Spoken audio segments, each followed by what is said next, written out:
TV Câmara, a voz do Poder Legislativo de Lages, mais perto de você. Olá, seja muito bem-vindo ao 4º Seminário Regional de Santa Catarina sobre Autismo, promovido pela Escola do Legislativo da ALESC, a partir da proposição do deputado estadual Lucas Neves, um evento voltado à conscientização, qualificação profissional e suporte familiar relacionado ao TEA, transtorno do espectro autismo, que está ocorrendo ao longo desta sexta-feira, aqui no Centro Serra, em Lages, e também numa parceria entre a Uniplac e o Legislativo Lagiano, ao longo do encontro, que será uma série de podcasts que serão realizados ao vivo por aqui. Hoje nós recebemos a Luciana Brites, agora, que tem mais de 25 anos de experiência em alfabetização e atendimento clínico a crianças e adolescentes com dificuldades e transtornos de aprendizagem. E ela é mestre em distúrbios de desenvolvimento pela Universidade Mackenzie e é doutoranda em Ciências do Desenvolvimento Humano pela mesma universidade. E autora do best-seller do livro Brincar é Fundamental, autora do livro Alfabetização e Por Onde Começar. E nós também estamos aqui com a Júlia Adara, repórter da Câmara de Lages, que vai estar nos acompanhando também na entrevista. Obrigada, Clóris, por receber aqui no podcast de vocês, também fazer parte dessa apresentação. E também seja muito bem-vinda, Luciana. Obrigada por aceitar nosso convite e por conversar aqui com a gente hoje, falar um pouquinho de você. A Clóris também já deu um breve currículo seu, né? Mas queria que você falasse um pouquinho sobre a sua formação também. A gente ficou sabendo que você é a fundadora do Instituto Neurosaber, né, Luciana? Explica para nós, por favor. Então, quero agradecer muito o convite, né? Aqui, como sempre, a ALESC fazendo essa parceria incrível, né? Trazendo esse evento aqui de quase 3 ou 4 mil pessoas aqui, então realmente é bem importante. E a Neurosaber, ela surgiu lá em 2014, justamente falando sobre autismo, numa época que ninguém falava sobre autismo, né? Há mais de 12 anos atrás, eu e meu marido, que já é falecido, a gente levantou essa bandeira, porque a Neurosaber ela busca levar conhecimento baseado em evidência científica, né? Sobre inclusão, sobre alfabetização e educação infantil. E a primeira pauta que a gente levantou há 12 anos atrás foi sobre autismo. E quando a gente levantou essa pauta lá, fazendo conteúdo nas redes sociais, conteúdos gratuitos, tudo, e o pessoal falava, mas nem existe autista, não tem autista, mas por que vocês estão falando sobre autismo? Então, ver, né, o trabalho que a gente começou lá atrás, né, trazer frutos, trazer essa conscientização, como esse evento aqui, né, levar o autismo, levar os transtornos, levar a inclusão para a sociedade. Então, a Neurosaber, ela surge com esse intuito de levar conhecimento científico para todas as pessoas sobre aprendizagem, comportamento e desenvolvimento. Porque além do diagnóstico também é muito importante essa questão da aceitação, né? Você comentou que ali no começo o pessoal ficava, nossa, mas não existia autismo. Então, por exemplo, uma criança diagnosticada, às vezes os pais não sabiam o que fazer. Então, essa capacitação, essa formação também fazia muita parte, né? Com certeza. Principalmente o início é a sensibilização. Porque há 12 anos atrás ninguém falava sobre autismo, né? Era um tabu, era uma coisa muito, muito restrita. E as pessoas tinham na cabeça que o autista ele tinha uma forma, um jeito. E a gente entendeu e a gente começou a levar isso pelas evidências científicas, né? O transtorno do espectro autista, né? Levar esse conhecimento, que é um dos transtornos. A gente tem TDAH, tem outros transtornos também, né? Então, a gente começou a fazer esse conhecimento, um conhecimento palatável, para chegar, né, em muitas famílias que recebiam diagnóstico, não sabiam o que fazer, muitos professores que tinham alunos ali com algum tipo de atraso do desenvolvimento, falavam, nossa, mas esse aluno não tá aprendendo. Então, esse conhecimento, que é para toda a sociedade, é muito importante, né, para que faça realmente a diferença na vida de todas as pessoas, né? E você vê esse trabalho de formiguinha dando resultado? Muito, eu fico muito emocionada, porque hoje mesmo o Lorenzo, que vai fazer ali a performance e tudo, né, a imitação, a mãe dele falou muito, né, falou sobre isso, a importância dos nossos vídeos na formação e na aceitação e no conhecimento sobre autismo. Então, isso ajuda bastante. Então, é muito legal a gente ver isso dar fruto. E esse aumento, né, o autismo tem ganhado cada vez mais visibilidade, né? E esse aumento no debate reflete mais casos ou um avanço na nossa capacidade de identificar ou compreender o transtorno? A gente sabe que, por exemplo, né, o CDC americano, que é o Centro de Diagnósticos, né, eles têm hoje a média 1 a cada 32 crianças, né, diagnosticadas com autismo, então realmente é um aumento considerável. Isso a gente está falando nos Estados Unidos. Aqui no Brasil, a gente ainda não tem um centro que olhe para isso, né? Um centro público. Mas, olhando para isso, é um aumento muito grande e existem aí algumas questões, né? Então, primeiro é que hoje a gente consegue ver esse diagnóstico, esse conhecimento, como chega a mais pessoas, então a gente consegue ver esse conhecimento e esse diagnóstico sendo feito, né? De uma forma mais democratizada, vamos dizer assim, né? E também, por outro lado, a gente também tem muito essa questão das comorbidades psiquiátricas, também a gente tem a questão do aumento da idade materna e paterna. Então, são várias causas aí que os pesquisadores ainda estão procurando para ver esse aumento de casos. E é muito importante a gente tomar muito cuidado para falar sobre isso, porque às vezes podem ter algumas notícias ou podem ter algumas falas, né, que às vezes não tem embasamento científico. Será que é alimentação? Será que é a qualidade? A gente ainda não sabe, mas tudo isso precisa ser pesquisado para a gente poder ver o que está acontecendo realmente. Muita gente ainda tem dificuldade de entender, né, o que é de fato o autismo, como a Júlia trouxe agora há pouco. E o que mais costuma ser mal compreendido hoje sobre o tema? Primeiro que as pessoas, às vezes, na época, né, que a gente começou lá atrás, o autista é aquele que se bate, aquele transtorno, né, tinha muito preconceito. E hoje a gente também continua vendo, às vezes, vendo mais as limitações do que realmente o que ele pode estar ali se desenvolvendo. A gente sabe que tem os níveis de suporte, nível 1, nível 2, nível 3, mas sempre que eu falo sobre autismo, uma das coisas que eu procuro enfatizar é que ele é um transtorno que afeta a cognição social, a comunicação social e o comportamento. Quando a gente entende isso, e hoje na minha fala eu vou falar novamente sobre isso, porque hoje existe uma necessidade que a gente sabe que é importante da gente fazer a inclusão. Mas como que eu adapto?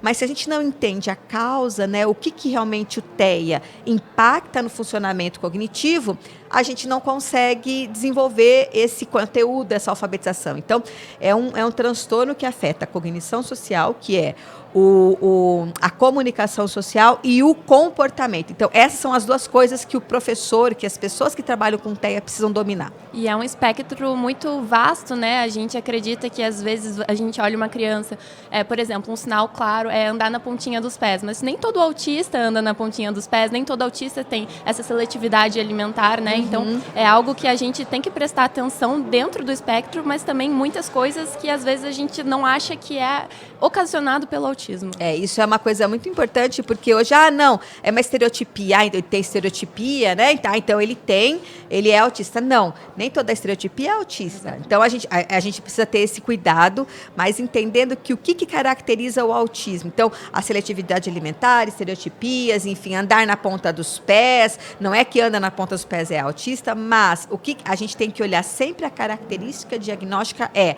a cognição social, comunicação e comportamento, e sempre olhando num contexto.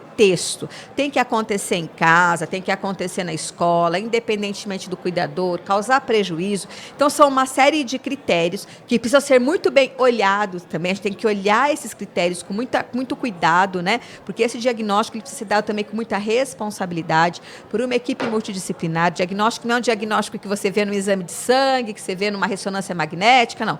Você precisa de uma observação. E aí a gente precisa, né, realmente levar esse conhecimento para que o olho das pessoas fiquem ali treinado, que o olho da pessoa, né, de todas as pessoas que estão nesse diagnóstico, a escola, os pais, os profissionais, para que a gente consiga falar a mesma língua. Você falou uma coisa importante, que é a questão de um espectro. Então, a gente também tem as comorbidades. Então, eu tenho desde autistas que têm altas habilidades, como eu também tenho autistas que têm deficiência intelectual, que têm TDAH e que não têm TDAH, que têm transtorno positivo e que não têm. E isso muda muito a configuração do quadro. Então, também não adianta eu só entender de autismo, eu tenho que entender de comorbidade. Por isso que ele é um transtorno muito complexo, né? Que exige aí muito realmente estudo e muito conhecimento sendo divulgado.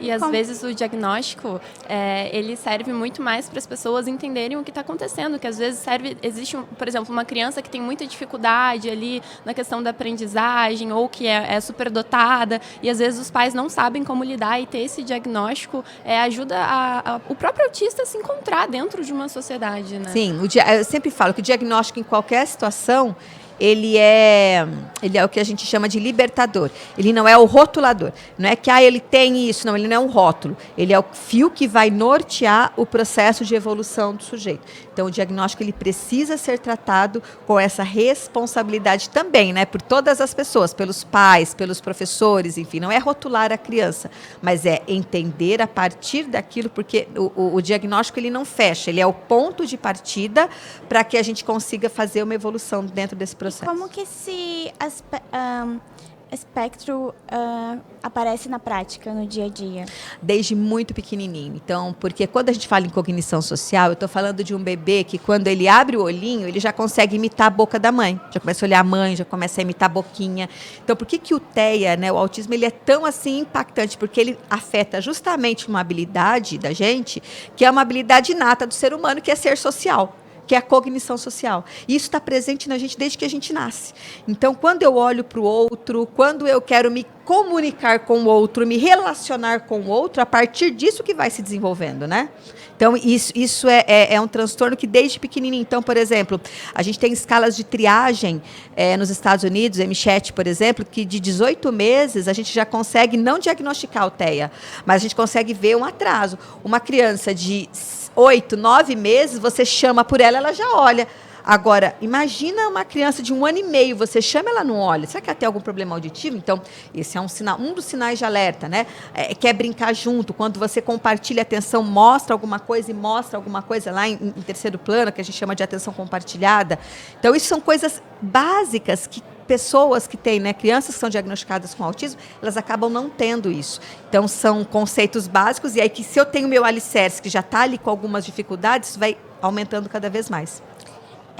E uma dúvida muito comum, né, é sobre o atraso da fala, né? E até que ponto é algo esperado e quando que passa a ser um sinal de alerta? Então, a gente vê a fala é o fio, eu falo que é o ponto final. Por quê? Porque antes da fala você tem a linguagem não verbal, que é a comunicação por gesto. Então, o desenvolvimento infantil, ele passa por várias fases até chegar à fala. Então, é óbvio, né, que a fala é algo muito aguardado pela família, mas a fala é resultado de tudo isso, inclusive da comunicação. Então, a fala, ela mostra que esse processo de comunicação, ele não está muito bem alinhado. E às vezes acontece tanto isso, né? A gente fala assim, tem gente que fala e não se comunica. Então, por isso que antes da gente olhar fala, a gente tem que garantir comunicação. E comunicação é pelo olhar, é pelo gesto, é por apontar, por várias questões. Então, por exemplo, a fala, uma criança ali de 1 ano, ela já tem que falar pelo menos 4 ou 5 palavras. Ali, babá, mamã, quer, água, alguma coisa assim. E isso vai aumentando gradativamente. Mas esta fala, ela é alimentada pela linguagem não verbal, pela comunicação, quer dizer, por uma série de coisas que a gente não está vendo que precisa ser desenvolvida e que, no caso do TEA, acaba sendo impactada porque eu me comunico a partir do outro. Se eu não tenho essa intencionalidade com o outro, como que eu vou desenvolver a comunicação? Então, você está vendo como uma coisa vai puxando a outra? Uma coisa que a gente acha que ele não fala, a gente vai ver tem muito mais coisa por dentro disso. E dentro dessa questão, a Luciana também, a professora, escreveu um livro, né, que é Brincar é Fundamental. Então, nessa questão da infância, né, ter todo esse desenvolvimento com a criança, porque tudo é estímulo quando, nessa primeira fase da vida, né? A brincadeira ela é uma das questões mais importantes, principalmente da primeira infância, e ela inclui também questões cognitivas, questões sociais, porque eu posso brincar sozinho, mas eu também brinco com o outro, e é na brincadeira que isso se desenvolve. E a gente sabe que no caso do TEA, uma das dificuldades é a brincadeira, porque a brincadeira eu brinco a partir da interação social. Então, tá vendo? Tudo que tem o tal do social, para o TEA fica complicado. E a brincadeira, ela, além disso, ela tem as questões da sensorialidade, que a gente sabe que estão alteradas em pessoas com autismo. A gente também tem ali as questões da comunicação, que a gente também já falou, a questão da motricidade, a questão do faz de conta. Porque, inclusive, no TEA, muitas vezes chegam, né, mães e pais que falam, mas meu filho brinca. Aí você vai ver como ele brinca. Ele enfileira carrinhos, ele enfileira coisinhas. Então, ele não está brincando, brincando, porque ele não está fazendo aquele uso social da brincadeira, aquela questão lúdica, ele não está imaginando, fazendo o que a gente chama de brincadeiras imaginativas, assim, né? Ele está trabalhando exatamente o que? Ele está classificando, que é um padrão de comportamento no TEA. Então, a brincadeira, ela ajuda e ajuda muito nesse sentido. E ajuda ali todas as crianças também. Agora, indo para a educação, para dentro das escolas, essa questão social, como que você vê a dificuldade, o que você percebe na prática dentro das escolas e por profissionais de educação em relação ao autismo? Como que as escolas estão lidando com isso? A inclusão é sempre um tema muito desafiador, né, para todos, para a família, para os professores, porque a gente sabe, primeiro, as condições que nossas escolas estão, que a nossa educação está. Então, a gente precisa melhorar muito. E a inclusão, ela tem uma complexidade muito grande, né? Porque quando eu falo do autismo, eu não falo só do autismo em si, eu tenho que falar da inclusão do autista, do TDAH, do deficiente intelectual, de todas as pessoas. E quando a gente olha para a nossa educação, que a gente vê, por exemplo, o PISA, né, que é o Programa Internacional de Avaliação, a gente está em um dos últimos lugares, né? Tanto em leitura quanto em matemática. Então, isso mostra que a gente não dá conta nem de ensinar o aluno típico. E não sou eu que estou falando. Quem está falando isso são os dados. A gente não consegue ensinar a ler, a escrever. Um aluno de 9º ano não sabe fazer as operações básicas. E aí eu trago mais uma complexidade para isso, que é a questão da inclusão, que é a questão do autismo. E aí eu sempre falo que eu procuro olhar do lado inverso. Porque quando eu sou uma professora inclusiva, né, uma professora que olho para as pessoas que têm alguma dificuldade, eu me torno um professor muito melhor qualificado. E com isso, é melhor a qualificação para ensinar todos os alunos. Então, hoje, acho que esse grande desafio passa pela formação dos professores, uma formação teórica e prática, passa também pelo governo, está dando condições estruturais para que isso aconteça, porque a inclusão sozinha na escola ela não vai acontecer, porque eu preciso do médico, eu preciso do psicólogo, eu preciso da família, então eu preciso de um olhar intersetorial para que isso aconteça também no chão da sala de aula. E também percebo que também tem um desafio nisso, e queria saber, na sua opinião, se o Brasil ele está preparado para atender essa população ao longo da vida, inclusive na fase adulta. Não está preparado, e eu acho que se a gente tem que tomar muito esse cuidado de que a gente às vezes tem que... Muitas vezes a gente não... Se você perguntar para uma mãe ou um pai de criança autista, você estava preparado para ter um filho autista? Ninguém está preparado para isso. Mas a partir do momento que a gente tem esse desafio, a gente tem que se preparar, né? E olhar para o autista, que hoje a gente olha para as crianças, é um grande desafio que a gente tem que olhar para esse autista na fase da adolescência, na fase adulta. E aí a gente tem o autista nível 3 de suporte, que é o que realmente precisa de mais apoio. E, de novo, não é só o autista. Nós temos, por exemplo, as pessoas que têm síndrome de Down, as pessoas que têm deficiência intelectual em níveis profundo e severo, né? Níveis mais ali que comprometem, que precisa desse maior cuidado, dessa maior assistência. Então, eu acho que a causa autista faz a gente olhar para todos os tipos de deficiência, e a gente precisa falar muito seriamente disso, porque a gente olha para eles, eles são crianças, mas eles vão crescer. Então, as políticas públicas, elas precisam implementar o cuidado integral. E eu estou falando de adulto, eu já estou falando de idoso, porque eles vão ficar idosos. Então, mas como que a gente cuida dos nossos idosos hoje? Então, eu acho que não foge muito, sabe? Porque a gente fala assim, mas nós não vamos cuidar dos idosos. Mas como que a gente cuida dos idosos típicos hoje? Então, é algo que faz a gente repensar e olhar para as políticas públicas para a melhoria de toda a sociedade, né? Então, eu sempre vou olhar sempre de uma forma muito positiva, apesar de ser extremamente desafiador, porque isso vai fazer a gente melhorar a qualidade para todo mundo que precisa. E falando em qualidade, às vezes o pessoal tem bastante... preconceito com o teu diagnóstico, porque às vezes os pais de uma criança autista falam assim, recebi o diagnóstico, é isso, fechou, meu filho é autista. E às vezes o diagnóstico realmente, como a senhora comentou um pouco ali atrás, é o ponto de partida para ter esse trabalho em cima da criança, para ajudar ela a ter uma qualidade de vida melhor, ajudar a melhorar essa questão da comunicação, ajudar a melhorar essa questão da independência, né? Então, às vezes, o diagnóstico, as pessoas têm muito medo de receber e e não saber lidar, e às vezes é realmente você recebendo esse diagnóstico que você vai aprender a lidar com o seu filho e inserir ele de uma sociedade de uma forma onde ele se sinta mais acolhido por ela. Sim, mas quando a gente fala assim, nossa, recebi um diagnóstico de qualquer transtorno, qualquer coisa que a gente recebe um diagnóstico, de novo, a gente nunca está preparado. Mas aí a gente tem que desenvolver o quê? Várias questões, e que eu sei que não são fáceis. Né? Eu já trabalhei, por exemplo, em muitas escolas especiais, e eu cuidava, né, e tinha muito esse cuidado com a família, essa escuta, porque um professor fica 4 horas por dia, 200 dias letivos, mas uma mãe, um pai, é para o resto da vida. Então, é um processo de luto, né? É um processo que tem que ressignificar muitas coisas, é um processo que é desafiador, mas, de novo, como que eu posso trabalhar isso para melhorar a vida do meu filho, a minha vida, a vida das outras pessoas?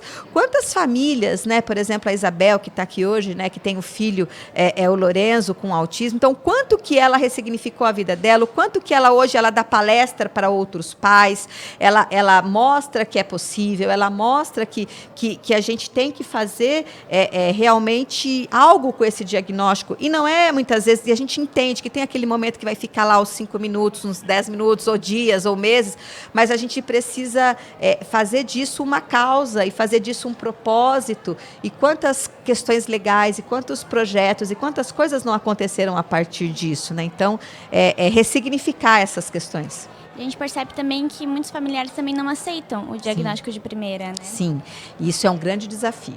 Eu já trabalhei em clínica há muito tempo e junto com meu marido já demos muitos diagnósticos, né?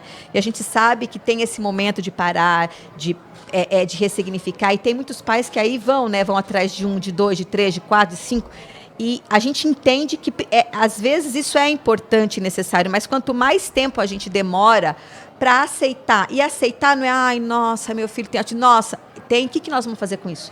A partir disso, essa aceitação, a gente promover luta, promover ali desenvolvimento em relação a isso.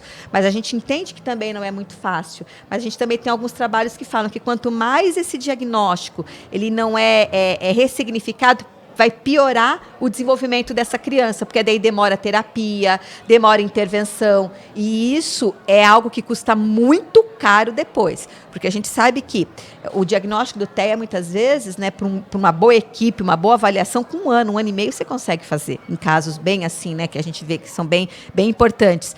E o cérebro da gente, 95% da nossa estrutura cerebral é feita na primeira infância, que é até os 6 anos. Por isso que o diagnóstico precoce, mas não adianta só o diagnóstico. A intervenção para a modificabilidade desse cérebro, ele redefine o futuro, muitas vezes, desse adolescente, desse adulto. Eu falo muito isso, que a inclusão começa na educação infantil. Fora o diagnóstico tardio, né, professora? Que às vezes o pessoal, a própria pessoa não consegue entender, não consegue se aceitar, passa por esse luto também de entender, poxa...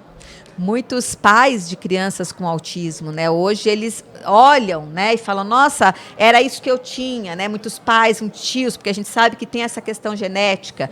Então, assim, é muito impactante a gente olhar para isso também e como isso ressignifica. Eu acho que isso que você traz é muito importante, né, olhar para o diagnóstico não como um carimbo, uma sentença de morte, mas uma orientação do que a gente pode fazer em relação a isso. Com certeza. A Clarice tem mais alguma pergunta para a professora? Então, eu queria saber, como nós estamos aqui, né, no seminário, seminário regional, qual que é a sua opinião sobre a importância de encontros como esse para transformar conhecimento em impacto real na vida das pessoas? É muito relevante essa sua pergunta, porque às vezes tem pessoas que falam assim, mas é um dia só, a gente precisava... Óbvio, né? E que seja um dia de muitas transformações. Porque uma palestra, 2, 3, as várias palestras que vão aqui, muitas vezes elas não vão sanar 100%, mas muitas vezes elas vão ser o motor de arranque e falar, então existe isso. Então eu posso me aprofundar neste conhecimento, eu posso entender mais sobre essa questão. Então, eu acho que o evento de hoje, primeiro, é uma sensibilização. Segundo, para trazer conhecimentos mais atualizados e aprofundados e trazer trazer visões que o professor, que o coordenador, que as pessoas que fazem políticas públicas precisam ter para que essa pauta ganhe sempre relevância e ganhe sempre transformação social no chão da sala de aula. Então, eventos como esse fazem a gente parar, e a gente só consegue parar para pensar, né? A gente só consegue fazer isso quando a gente para pensar. Então, o evento, acho que traz muito essa importância de estar olhando para esse tema, dando tempo para isso e dando conhecimento, que é muito importante. Tá certo, a gente agradece. Então, a gente já está estourando nosso tempo. Daqui a pouco a professora Luciana também já vai palestrar ali na frente, né? Então, estão todos convidados a assistir a palestra dela. Muito obrigada. A gente agradece mais uma vez. Tem mais algum assunto que a gente talvez não abordou que você acha importante citar, só para a gente finalizar? Eu acho importante, né, tudo que foi colocado aqui, passando do diagnóstico, passando da questão da inclusão. E agradecer muito o convite, né? E dizer aí para o pessoal acompanhar, e acho que essas palestras vão ficar gravadas, né? Para ver, para rever, porque hoje em dia o conhecimento está aí, né? O conhecimento sempre tem que estar baseado em evidência científica, né? Em neurociência, mas o conhecimento ele está aí. Então hoje também a gente tem um acesso muito maior a esse conhecimento do que a gente tinha antes. Então que as pessoas aproveitem isso. Com certeza. E quais são as redes sociais para o pessoal te achar, professora? Sim, eu tenho meu Instagram, que é Lubrits Oficial. Todo mundo me encontra lá. Tá certo, muito obrigada. Muito obrigada. Obrigada. E a gente segue, daqui a pouco tem mais convidados, mais podcast. Continue com a gente. Obrigada. TV Câmara, a voz do Poder Legislativo de Lages, mais perto de você.